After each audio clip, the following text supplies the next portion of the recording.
Napoléon III, né Charles-Louis Napoléon Bonaparte en 1808, est le neveu de Napoléon Ier.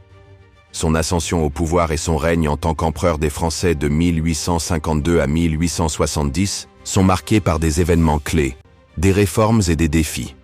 Ascension au pouvoir.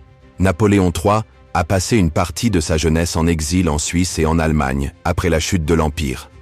Il a commencé sa carrière politique en tant que membre de l'Assemblée nationale en 1848, qui succéda à la Révolution de février, et il a été élu président de la Deuxième République française la même année. Son mandat présidentiel a été marqué par une politique populiste et la promesse de réformes sociales. En 1851, il a orchestré un coup d'État pour prolonger son mandat, et en 1852, il s'est proclamé empereur sous le nom de Napoléon III, établissant ainsi le Second Empire. Période de règne. Le règne de Napoléon III est caractérisé par une volonté de modernisation et d'industrialisation de la France. Il a encouragé des projets d'infrastructures majeurs, notamment la reconstruction de Paris sous la direction du baron Haussmann, avec de larges boulevards, des parcs et des bâtiments modernes.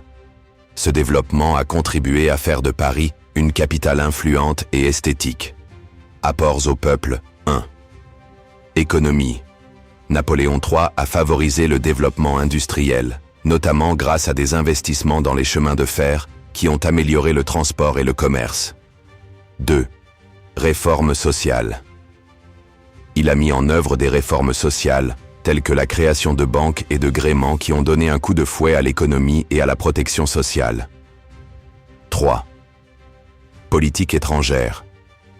Son époque a été marquée par une politique étrangère dynamique qui visait à affirmer la puissance de la France sur la scène internationale. Victoire emblématique. La guerre de Crimée, 1853-1856, est souvent considérée comme sa plus belle victoire. Napoléon III a contribué à la coalition qui s'est opposée à l'Empire russe. Cette guerre a permis à la France de regagner un certain prestige en Europe, mais elle a aussi révélé les limites de son pouvoir militaire. Le succès initial a été suivi par une défaite finale au cours de la guerre franco-prussienne, déclin et héritage. Cependant, la guerre franco-prussienne de 1870 a été un tournant tragique pour Napoléon III.